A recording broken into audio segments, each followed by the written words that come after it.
Well, it is the first day of Black History Month, and a great way to celebrate here locally is by learning how Black leaders have contributed to our very own Las Vegas history. Rocky is live at a popular Vegas attraction where you can do just that. Hey, Rocky. Hey, you guys. Yeah, JC, this is kind of like the Black History Month version of Sin City Chronicles, right? Can you hear the buzzing?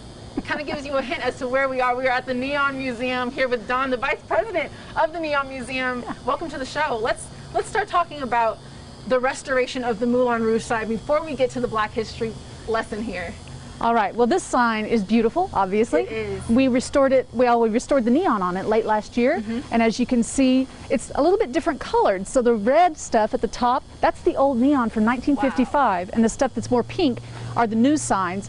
It's one of our favorite signs, and we're so glad that we were able to restore it. And you can hear the buzz of the neon, which is exciting, right? It's very exciting. So let's start walking and talking here, because now it's time to get into the Black history lesson here, because one of the best ways to celebrate you guys around town is to just learn how it is relevant to our own city, right? Absolutely. So what's the story of the Moulin Rouge? The Moulin Rouge is very significant because it was the first racially integrated hotel in Las Vegas. That is huge. When Black entertainers came to town, they could perform on the Strip, but they couldn't stay on the Strip. So they would go to the Moulin Rouge. And the Rat Pack were famous for going to the Moulin Rouge for their 2:30 a.m. performance. And the place was packed. It was very, very popular. But it wasn't open for very long. Luckily, we have the sign here. You can come, you can learn all about it and why it was important in Las Vegas history. And I understand there was a really important meeting that happened at the Moulin Rouge. Let's talk about that. Yeah, well, in 1960, Governor Grant Sawyer called a meeting with the NAACP, with leading West Side leaders, and he wanted them to try to come to an agreement on ending segregation in Las Vegas.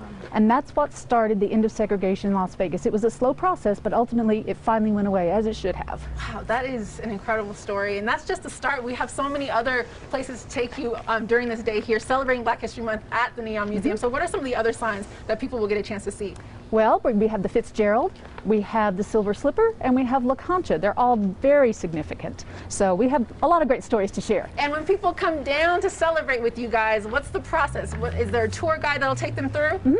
We have a couple of things. You can come on general admission, which is what we have right now. You can walk around at your leisure. We have folks stationed throughout the yard that can share information with you.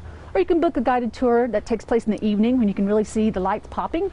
And they tell you the stories of Las Vegas and the significant impact that the Black community has on our collection. I cannot wait. I'm working, yes, I'm working, but I'm also one of you guys sitting at home because I'm learning too. So thank you for my tour. I'm ready for our next stop. So you guys stay tuned for that. That looks like so much fun. It really does. So much history down there, too. Yeah. All right.